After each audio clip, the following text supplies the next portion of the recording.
Bonsoir à tous, bienvenue dans 85 chrono. Comme chaque lundi, on se retrouve en direct pour faire un tour d'horizon de l'actualité sportive vendéenne. Et on va commencer cette émission avec du football et le championnat de national de la 24e journée. Et vendredi soir, l'équipe des Herbiers a fait match nul sur le terrain de Bourges. 2 buts partout, le VHF qui menait 2-0 grâce à un doublé de Billy, mais qui s'est fait rejoindre dans les arrêts de jeu. Heureusement pour les Herbretels, les autres résultats leur sont favorables avec la défaite de Bergerac et le match nul de Gaulle FC. Les Herbiers toujours en tête avec 2 points d'avance sur les Lyonnais et les Bergeracois. Il reste 6 journées. Prochain match vendredi soir à domicile contre Romorantin. On reste dans le football avec le championnat de National 3 maintenant et la 21e journée. Il y avait un derby vendéen samedi soir entre Pouzauges avant-dernier et relégable et le leader La Roche Vendée Football. C'était au stade Jacques Chartier. Les Lyonnais en rouge, les premiers dangereux avec ce corner et cette tête de Thomas Allemand. Parade du gardien pouzaugeais Lucas Deserme. Nouvelle occasion pour La Roche avec Romuald Marie et nouvelle intervention de Deserme. 10e minute, le gardien lyonnais Koudou ajuste mal sa relance au pied. Mike Babary en profite et ouvre le score 1-0 pour Pouzauges. L'équipe de La Roche VF qui repart à l'attaque avec 2 occasions pour Axel Dabin, une première frappe non cadrée et une deuxième repoussée par le gardien. Les Pouzaugeais sont assez peu menaçants, mais ce sont pourtant eux qui sont devant au tableau d'affichage à la mi-temps.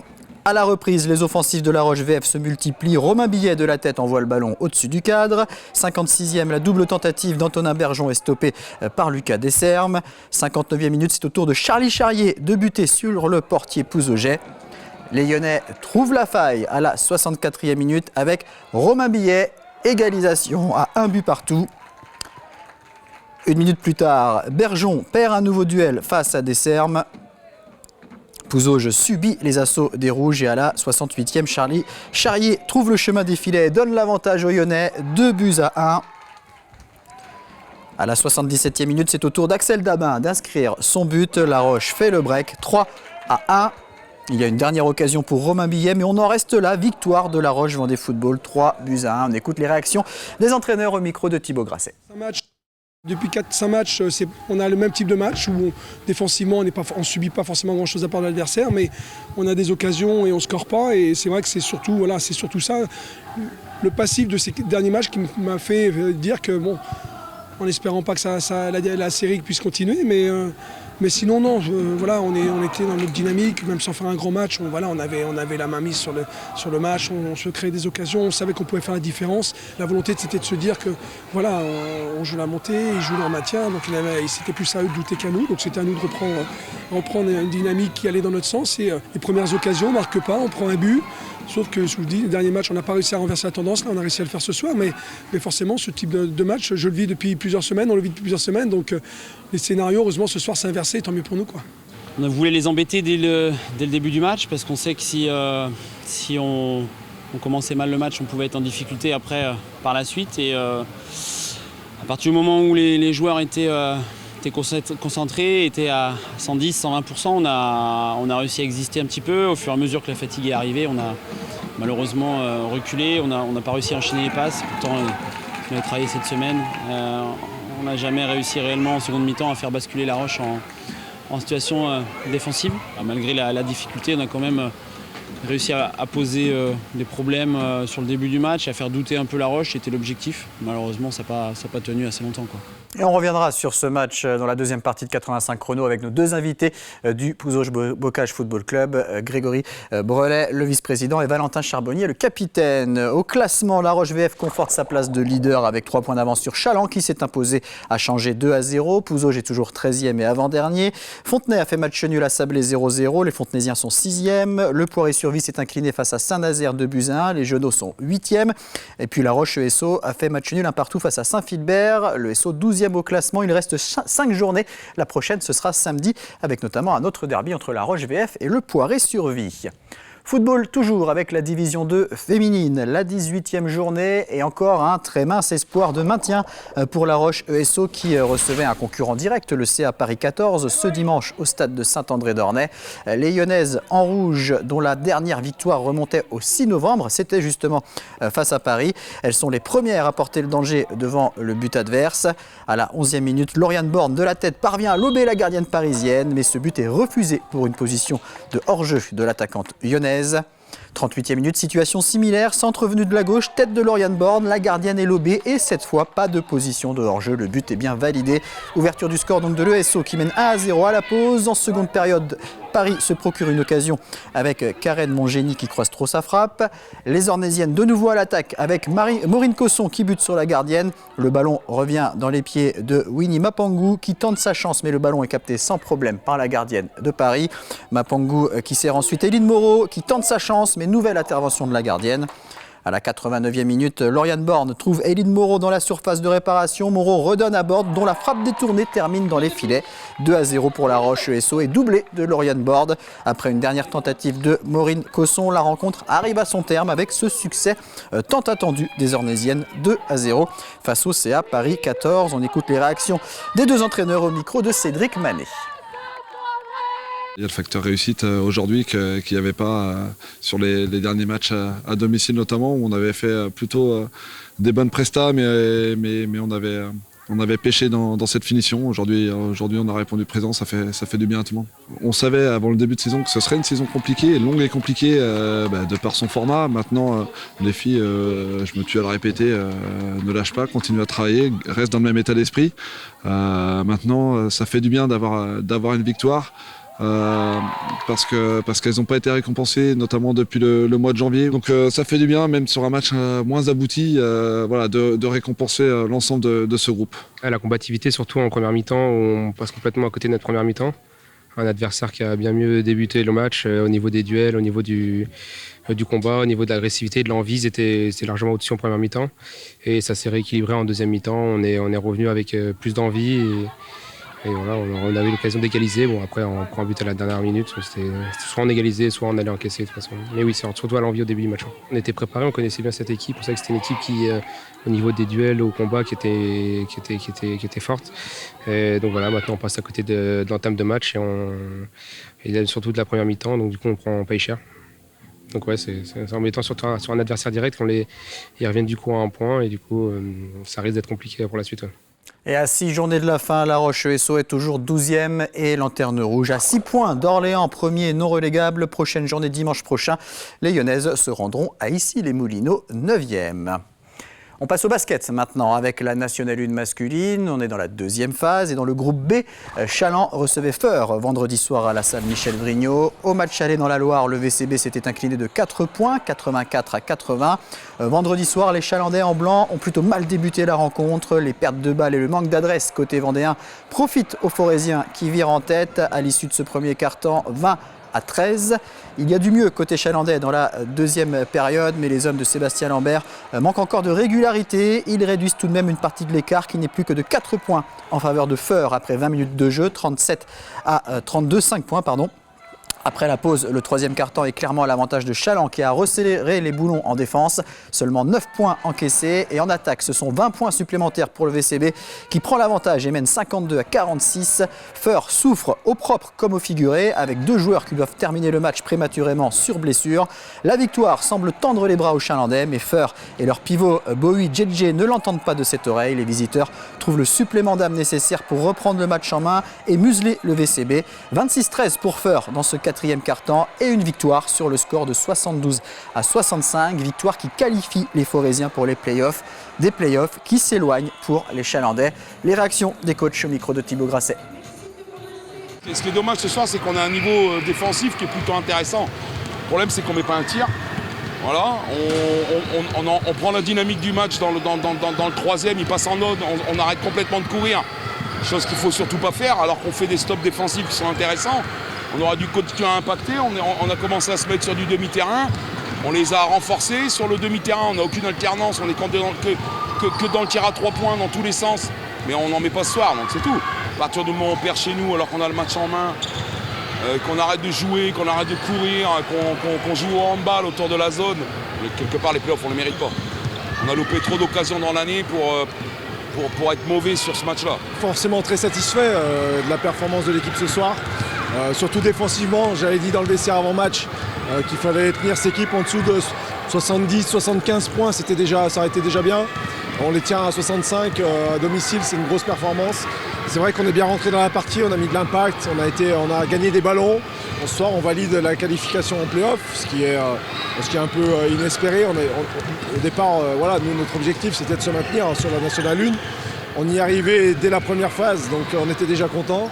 Maintenant, c'est encore plus que du bonus. Les joueurs ont montré un cœur énorme parce qu'on a 2 blessés ce soir encore. On finit le match à 7 joueurs. Et malgré ça, on arrive à aller renverser cette équipe de Challans chez elle. Donc une vraie belle performance. Oui.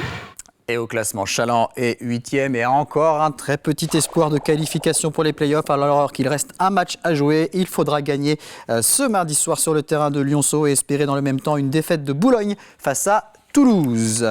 Du côté du groupe C, toujours en National 1 masculine, l'équipe des Sables, déjà condamnée à la relégation, a battu Kaisersberg samedi soir 85-82. Il reste 2 matchs et le prochain, ce sera le 28 avril à Cergy-Pontoise. Et puis à noter qu'en National 3 masculine, Saint-Georges-de-Montaigu a validé sa montée en N2 samedi en battant Montfort 102-99. 21e victoire en 22 matchs pour Saint-Georges, assuré de terminer premier du groupe E à 3 journées de la fin. Du handball avec la Nationale 1 féminine. On jouait la 23e journée ce week-end. L'équipe de La Roche-sur-Yon recevait Rochechouart-Saint-Junien samedi soir à la salle Omnisport. Match très important dans l'optique du maintien. Une rencontre que les Lyonnaises en rouge débutent parfaitement. Elles comptent déjà 5 buts d'avance à la 8e minute, 6-1. Un écart de 5 buts que l'on retrouve à la 20e minute. 10-5, un score qui ne bouge plus pendant plus de 6 minutes. Dans les cages lyonnaises, Berthe Abambiakon multiplie les arrêts. Elle en totalise 7 dans cette première mi-temps.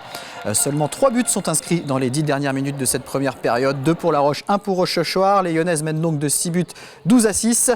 En deuxième période, l'équipe de La Roche reste sérieuse et appliquée, tandis que la gardienne Berthe Abambiakon poursuit son festival avec 3 arrêts dans les 5 premières minutes après le retour des vestiaires. L'écart maximum en faveur des Vendéennes est atteint à la 37e minute, plus 8 avec un score de 14-6. Les joueuses de la Haute-Vienne courent après le score mais ne parviennent pas à combler l'écart. Au mieux, elles reviennent à 5 buts à la 45e minute, 17-12. Tout au long de la partie, Berthe Abambiakon reste impériale dans les buts. Elle totalisera la bagatelle de 16 arrêts dans cette partie.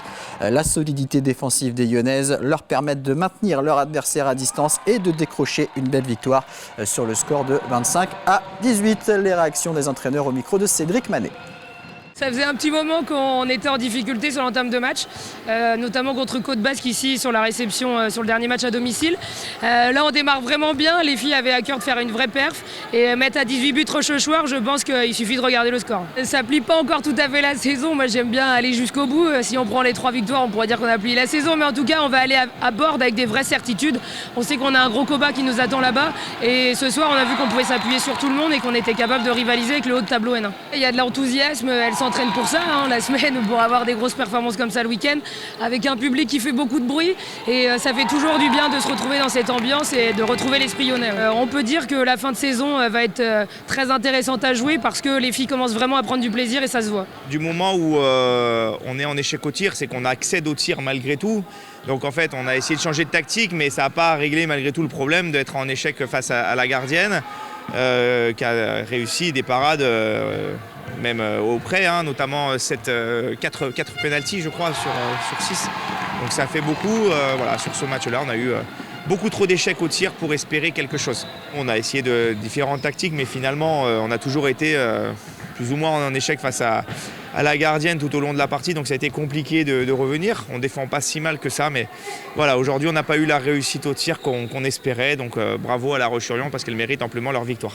Et à 3 journées de la fin, La Roche est 10e au classement avec 4 points d'avance sur la zone rouge et à seulement 3 points de la 4e place. Et prochain rendez-vous, comme le disait Ophélie Charbonneau, ce sera samedi à Bordes. En National 2 féminine, l'équipe 2 de La Roche jouait à Mamers pour la 19e journée. Défaite 27-18, là aussi à 3 journées de la fin. Les Lyonnaises sont 7e avec 8 victoires, 1 nul et 10 défaites. Prochain match samedi à domicile contre Saint-Sébastien-Sud-Loire. Toujours en handball, en National 1 masculine, défaite de Pouzauges sur le terrain de Boulogne-Billancourt. Le leader 32-24, le PVHB qui menait 14-12 à la mi-temps. Il reste 3 journées, ça se complique pour Pouzauges, 13e et avant-dernier, d'autant que Massy et le CPB Rennes ont gagné ce week-end. Prochain rendez-vous pour les Pouzaugais le 6 mai à domicile face à Vernon-Saint-Marcel, 2e au classement. Et puis en National 3 féminine, lors de la 20e journée, l'équipe des Herbiers s'est inclinée à domicile face à Vierzon, 28-23. Les Herbretaises, 11e et avant-dernière. Il reste 2 matchs. Le prochain, ce sera le 6 mai à jouer les tours. Un résultat de rink hockey en National 1 Élite. L'équipe de la Vendéenne s'est inclinée sur le terrain de Dinan-Quévert, 2-1. Les Lyonnais qui menaient 1-0 à la mi-temps. À 8 journées de la fin, la Vendéenne est 5e au classement. Le prochain match de championnat, ce sera le 18 mai à Coutras. Mais avant cela, il y aura le Final Four de la Coupe de France les 13 et 14 mai avec une demi-finale face à Saint-Omer. En tennis de table, on jouait l'avant-dernière journée en National 2 messieurs, championnat de France par équipe. La Ferrière s'est inclinée sur le terrain de Proville 8-6. La dernière journée se jouera le 13 mai. Les Ferriérois accueilleront Le Mans. Et puis une info rugby. On connaît maintenant les adversaires des clubs vendéens en 32e de finale de Fédéral 3. Le FCY qui a terminé en tête de sa poule jouera face à Auray. Match aller ce dimanche à Auray et match retour à La Roche le 30 avril. Et du côté du Rugby Club Sablé qui a terminé deuxième, ce sera face à Vincennes. Match aller au Sable d'Olonne ce dimanche et retour à Vincennes le 30. Et pour rappel, il faudra se qualifier pour les 8e de finale pour accéder à la Fédérale 2.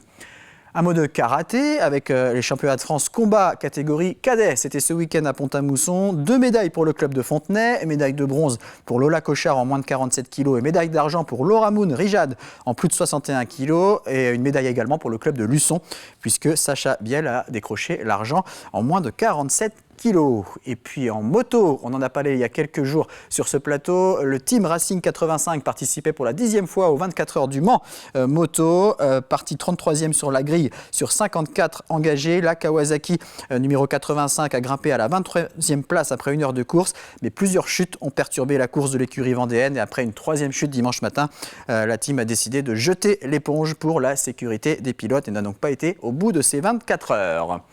Je vous propose maintenant de découvrir les titres du journal de TV Vendée, journal présenté ce soir par Alexandre Debray. Bonsoir Alexandre. Bonsoir Aurélien, une édition qui va vous plaire, beaucoup de sport au programme. D'abord, on fera un petit détour en Bretagne pour suivre l'entraînement de Thomas Coville. Le skipper Sodebo continue sa préparation avant la reprise de la saison 2023-2024. Il y a une épreuve qui sera très attendue, vous le verrez, ce sera l'Arkea Ultimate Challenge de Brest. Et puis toujours sur la côte, les professionnels du tourisme rouvrent pour la saison estivale. 2 plages des Sables d'Olonne sont d'ailleurs déjà surveillées depuis ce week-end, le 15 avril, et les commerces accueillent de leur côté déjà une clientèle qui répond présente. Et enfin, on fera un petit détour à nouveau vers du sport. On commence et on finit avec du sport. Le football, nous reviendrons sur la première victoire de La Roche-Essau depuis 10 journées. 2-0 pour les Lyonnaises pour le compte de la 18e journée de D2 féminine. Voilà pour les titres. Je vous souhaite une très bonne émission de 85 chrono. Merci Alexandre, on marque une petite pause, rendez-vous en deuxième partie d'émission où nous recevrons Grégory Brelet et Valentin Charbonnier du Pouzauges Bocage Football Club. Vous retrouvez également la rubrique prépa mentale avec Benoît Pinault. À tout de suite.